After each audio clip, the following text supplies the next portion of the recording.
But I'd love to go back to the fulfillment part of life, I guess, because that's something I learned this year myself. Also because of work going down the toilet, essentially, because I used to get my fulfillment from being or from how many clients I had, and then I had to learn that even if I did have all those clients still, and it wasn't this pandemic, what actually gets me fulfilled is none of that. And that's actually what's made me feel really good, for the last 6, 7 months, because I'm not, my fulfillment doesn't come from being significant in other people's eyes. Yeah. And this is all thanks to Tony Robbins. If you know Tony Robbins, Honestly, I know of him. I never really, right. watched or listened. Yeah. So Yeah. tell me more. No, because I did this. He has these seminars, and it was over. Usually, it's in person, large events, but obviously since the pandemic, it was online, so that's how I could attend. It was this 3 day, 4 day, maybe, you know, super intense. I don't know what you really call it, event, I guess, and you just basically go through yourself, I guess, and learn more about why you feel the way you feel, I think, and setting your not goals, but what is it, trying to find the words, but essentially the event is called, what is the event called, I forgot that name too. But yeah, it's one of his massive events. And You can do a hard edit into the podcast and just, no, I have just some leave it all in, man. That's background. this is as broad as it gets. uh, but yeah, it doesn't matter what it's called, but yeah, really good event. You learn a lot about yourself and maybe why you feel the way you feel, and how to set up yourself for success in the future. And that's when I learned one of these things, what actually it gets me fulfilled, and this podcast has been a huge fulfillment That's awesome. thing for me, because I get to talk to people like yourself, and we have really great conversations, and I get to talk to my heroes for somehow, I don't know why they agree to it, but and that's been a blessing in disguise, actually. It's been really Yeah. nice. That's really great. It is great. But what are your thoughts on, because I know you mentioned the fulfillment part as well, so where do Yeah. you fall into that whole thing? Well, I know what I realized more recently than I want to admit. Hmm. Kind of realized that I had this false. I'm trying to think of how to even phrase this.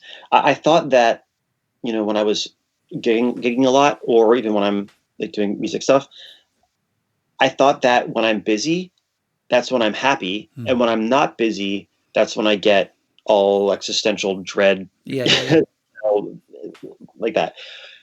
But what I realized was that it's going to sound dark for a second, but I promise it's not. The existential dread is always there. Being busy just distracted me from it. It Hmm. wasn't that being busy was fulfilling and being still was not fulfilling. It's that nothing of it that wasn't providing any of the fulfillment, but it was distracting me from realizing it. Right. So once I realized that, then I was able to look back and kind of see, well, what really does, you know?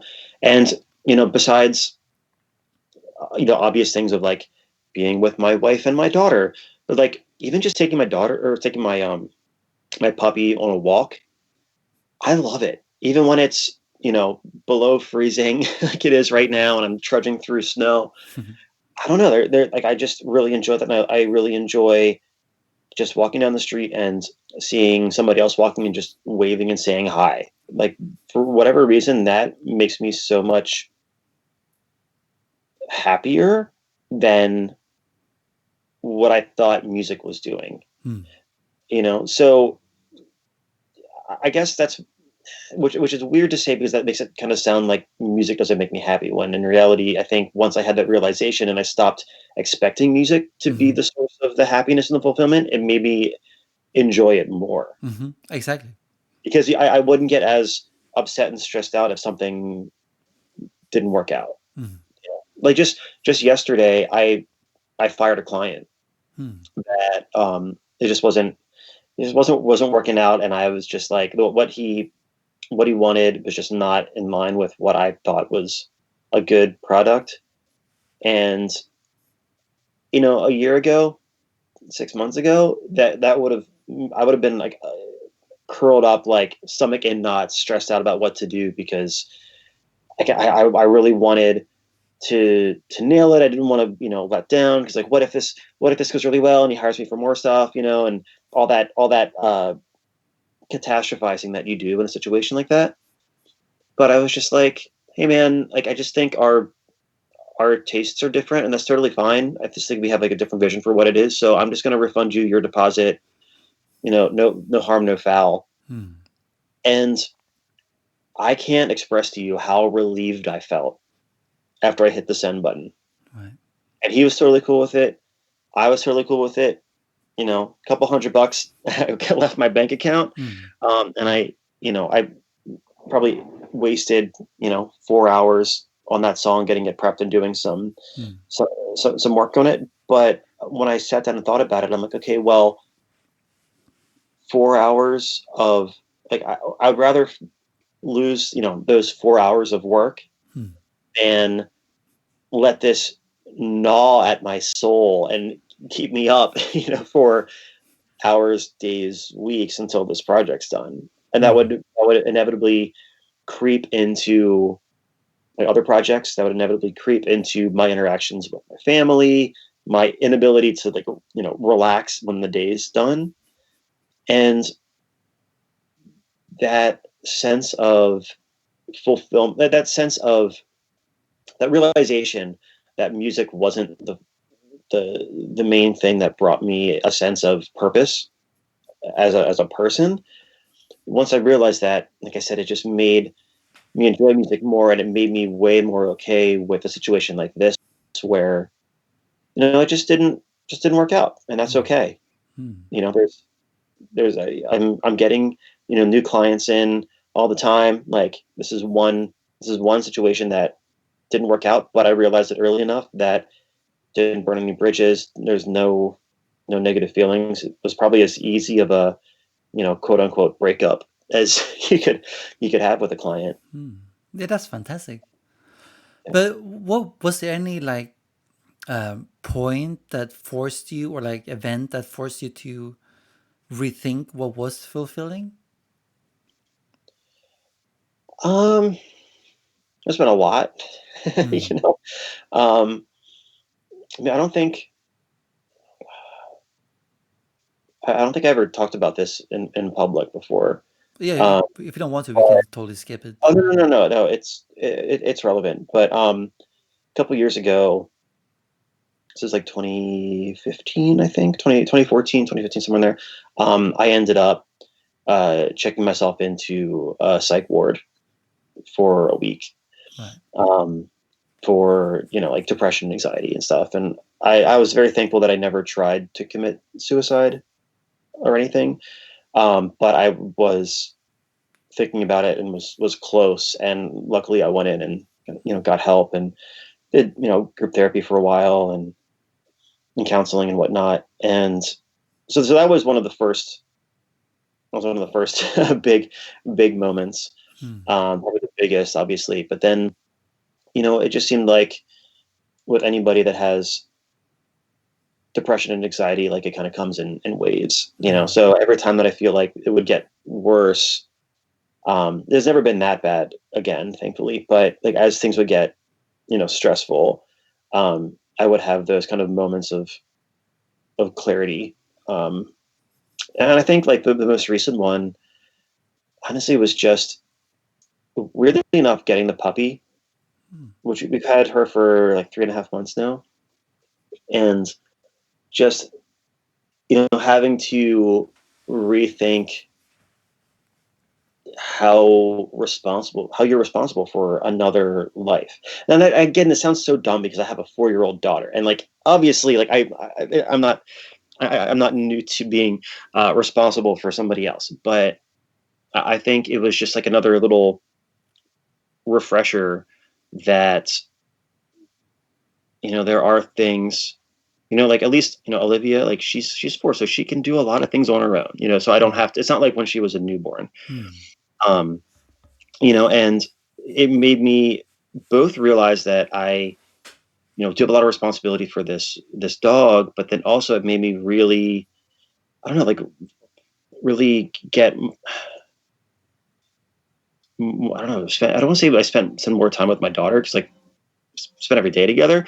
Um, I'm not sure entirely how to like phrase this. I'm sorry. I'm like talking in circles, trying to work it out. No problem.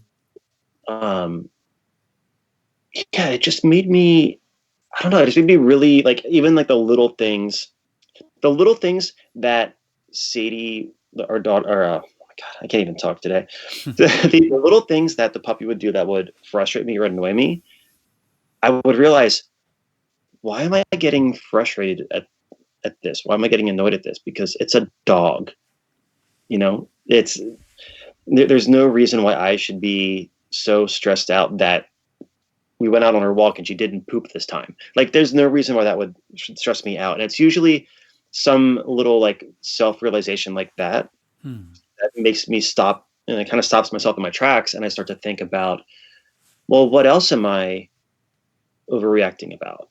And then, when I'm, hanging out with my daughter and we're playing with her dolls, and she really wants me to be Kristoff and she's Anna, and I'm playing there, and if I say the wrong thing or in the wrong voice and she gets annoyed with me and I get annoyed with her, then I stop and think, okay, well, she's 4. Why am I getting annoyed that why, even why, that's just deal with it and just like do the stupid voice that she wants to do, make her happy. And that's great. Hmm. So it's this weird kind of like trickle down effect of just being stressed out from life and from work and from COVID and from everything, like not COVID personally, but like the, global situation.